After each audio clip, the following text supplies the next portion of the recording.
Bismillahirrahmanirrahim. Assalamualaikum warahmatullahi wabarakatuh. Innal hamdalillah nahmaduhu wa nasta'inuhu wa nastaghfiruh wa na'udzu billahi min shururi anfusina wa min sayyiati a'malina. May yahdihillahu fala mudilla lahu wa may yudlil fala hadiyalah. Amma ba'du, sahabat-sahabat, setelahnya kita memuji dan bersyukur kepada Allah Subhanahu wa taala atas nikmat yang begitu banyak yang dilimpahkan kepada kita semuanya.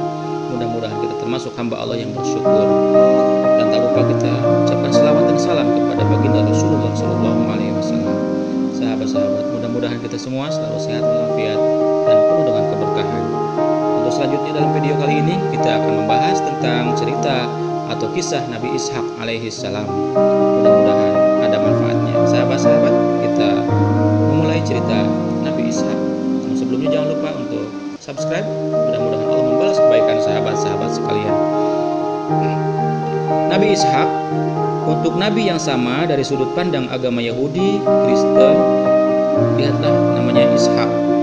Ishaq itu dalam bahasa Ibrani Yizak, sedangkan dalam Tiberian Ishaq, dan dalam bahasa Arab Ishaq, alif sin ha alif qaf, Ishaq, yaitu sekitar tahun 1761 sebelum Masehi sampai 1638 sebelum Masehi. Nabi Ishaq adalah putra kedua dari Nabi Ibrahim setelah Nabi Ismail yang beribu Siti Hajar dan merupakan orang tua dari Nabi Yakub. Nabi Ishaq diutus untuk masyarakat Kanaan. Kisah Nabi Ishaq sangat sedikit diceritakan dalam Al-Quran. Nabi Ishaq disebutkan dalam Al-Quran sebanyak 15 kali, sedangkan keutamaan Nabi Ishaq disebutkan 9 kali dan kenabian Ishaq 10 kali. Dikatakan bahwa ia memiliki 2 anak dan meninggal di Al-Khalil. Nama Ishaq berasal dari bahasa Yahudi Yishaq yang berarti tertawa atau tersenyum. Kata itu didapatkan dari ibunya Sarah yang tersenyum tidak percaya ketika mendapati kabar gembira dari malaikat Jibril. Ishaq bin Ibrahim bin Azar bin Nahur bin Suruz bin Ra'u bin Paliz bin Abir bin Shalih bin Arfakhashad bin Syam bin Nuh. Ishaq menikah dengan Rifqah binti Batnail bin Nahur bin Tarih, menikah pada tahun 2088 sebelum Masehi. Dari pernikahan ini Ishaq memiliki 2 anak kembar, yaitu Yakub dan Al-Ais atau Asyub. Ya. Sahabat-sahabat yang dirahmati Allah Subhanahu wa taala, sebelum melahirkan Ishaq, Sarah dan suaminya Ibrahim mendapat kabar gembira dari Allah Subhanahu wa taala melalui malaikat Jibril.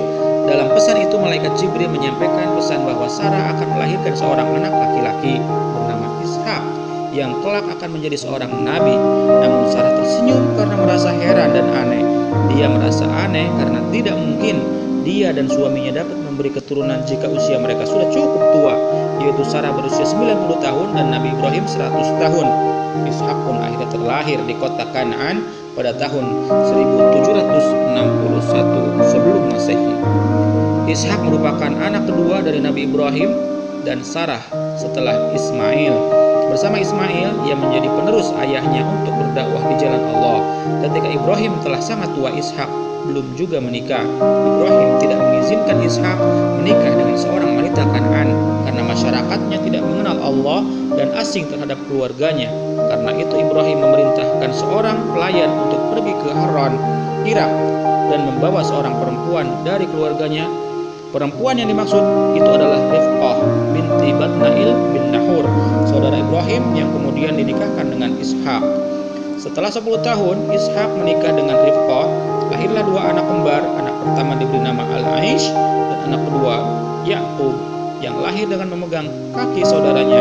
Ishaq lebih menyayangi Al-Aish daripada Yakub. Dari Ishaqlah kemudian terlahir nabi-nabi Bani Israel. Menurut satu riwayat, Ishaq meninggal pada usia 180 tahun. Sahabat-sahabat, itulah kisah singkat Nabi Ishaq yang tadi di atas disampaikan. Sangat sedikit tentang kisah Nabi Ishaq dalam Al-Quran, dalam kisahnya. Mudah-mudahan walaupun singkat tetapi mudah-mudahan ada manfaatnya bagi kita semuanya. Dan terima kasih kepada sahabat-sahabat yang telah berkenan menyaksikan video kali ini tentang Nabi Ishaq alaihissalam, di mana beliau merupakan putra dari Nabi Ibrahim, dari istrinya yang pertama yaitu Siti Sarah, yang bersaudara dengan Nabi Ismail yang punya ibu Siti Hajar. para pendengar sekalian, terima kasih atas waktu luangnya mendengarkan video ini. Semoga Allah memberikan balasan yang terbaik buat sahabat-sahabat sekalian. Jangan lupa sebelum berpisah untuk like, komen, dan share, serta subscribe, dan jangan lupa untuk menekan tombol loncengnya untuk melihat dan mendengarkan kisah-kisah video berikutnya dalam channel Dunia Pesantren. Akhirul kalam, wassalamualaikum warahmatullahi wabarakatuh.